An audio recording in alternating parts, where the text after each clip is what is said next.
ഇതിപ്പം പുതിയ തോട്ടം പിടിപ്പിക്കുകയാണ്. ഒരു പുതിയ സ്ഥലം മേടിച്ചിട്ട് നമ്മുടെ മുതലാളിയുടെ സ്ഥലത്തിനോട് ചേർന്നിട്ട് തന്നെയുള്ള അപ്പുറം കാണുന്ന തോട്ടം നമ്മളെ തോട്ടം തന്നെയാണ്. അതിനോട് ചേർന്നിട്ടുള്ളൊരു സ്ഥലത്ത് പുതിയ തോട്ടം പിടിപ്പിക്കുകയാണ്. തൈ നടാൻ വേണ്ടിയിട്ട് തൈയെല്ലാം അവിടെ കൊണ്ടുവന്ന് ഇറക്കി വെച്ചിട്ടുണ്ട്. ആ ബോക്സിൽ തൈ ഇറക്കി വെച്ചേക്കുന്നതാണ്. തൈ കൊണ്ടുണ്ട് ആ ബോക്സിൽ ഇറക്കി വെച്ചിട്ടുണ്ട്.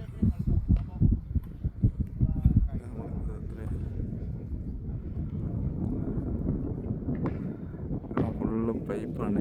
ഏഴ് പൈപ്പ് ഇട്ടിട്ട് ലൈനടിച്ച് അങ്ങോട്ട് തെറ്റുന്നത്. ഇതെല്ലാം മെഷീനും കൊണ്ട് വന്നിട്ട് ഇതെല്ലാം കുഴിയെടുത്ത് പോയതാണ്. എന്നിട്ട് കഴിഞ്ഞ ദിവസം ഇവിടെ വലിയ മഴ പെയ്തപ്പോൾ എല്ലാ കുഴി നികന്നു പോയി.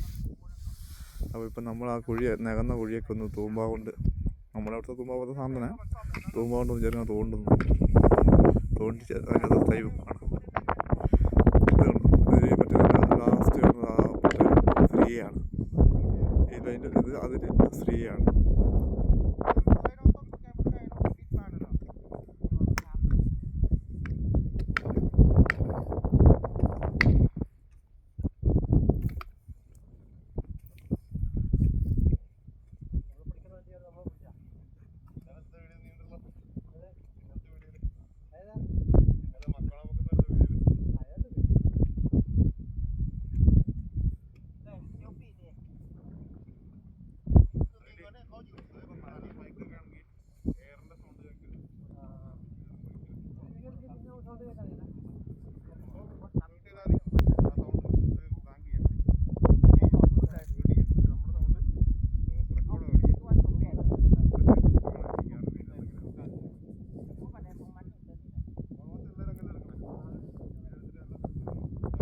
സൂര്യൻ ഉദിച്ചു വരുന്നു. ഇവിടിപ്പോൾ 6 ഡിഗ്രി ആണ് തണുപ്പ്. ഭയങ്കര തണുപ്പാണ്.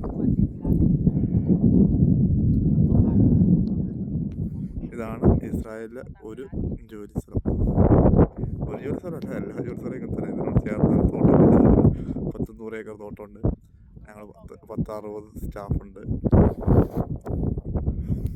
മൊത്തം ഫ്രൂട്ട്സാണ്. 15 ഐറ്റം ഫ്രൂട്ട്സ് ഉണ്ട്. അപ്പം ഫ്രൂട്ട്സിൻ്റെ സമയം കഴിഞ്ഞ് ഇപ്പോൾ നമ്മൾ നാട്ടിൽ കാവാത്തിയിലാണ്. പിന്നെ പുതിയ തോട്ടങ്ങൾ പിടിപ്പിക്കുന്നു. പിന്നെ തോട്ടത്തിൻ്റെ ഇടയ്ക്ക് കേടുവന്ന് പോയ മരങ്ങളൊക്കെ മുറിച്ച് മാറ്റി പുതിയ തൈകൾ വെക്കുന്നു. ഇതൊക്കെയാണ് ഇപ്പോഴത്തെ പണി. ഇതാണ് പണി.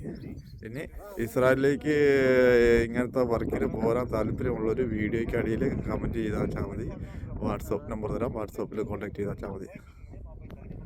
ഇസ്രായേലിൽ ഇപ്പോൾ ഒരുപാട് ജോലി സാധ്യതയുണ്ട്. ഇതുപോലെ ജനറൽ വർക്കർമാർ, ഹോട്ടൽ ക്ലീനിങ്, കൺസ്ട്രക്ഷൻ മേഖലയിൽ പെയിൻറ്റിങ് പണിക്കാർ, പ്ലാസ്റ്റർ പണിക്കാർ, കമ്പി പണിക്കാർ, ഇങ്ങനെ വാർപ്പിൻ്റെ കോൺക്രീറ്റ് കമ്പി കെട്ടുകാർ, അങ്ങനെയുള്ള ഒരുപാട് വർക്കിംഗ് വേക്കൻസി ഉണ്ട്. ഇപ്പോൾ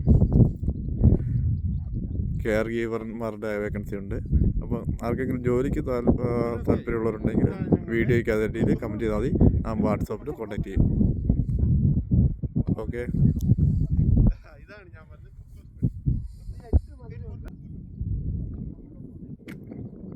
അപ്പോൾ ഈ വീഡിയോ ഇവിടെ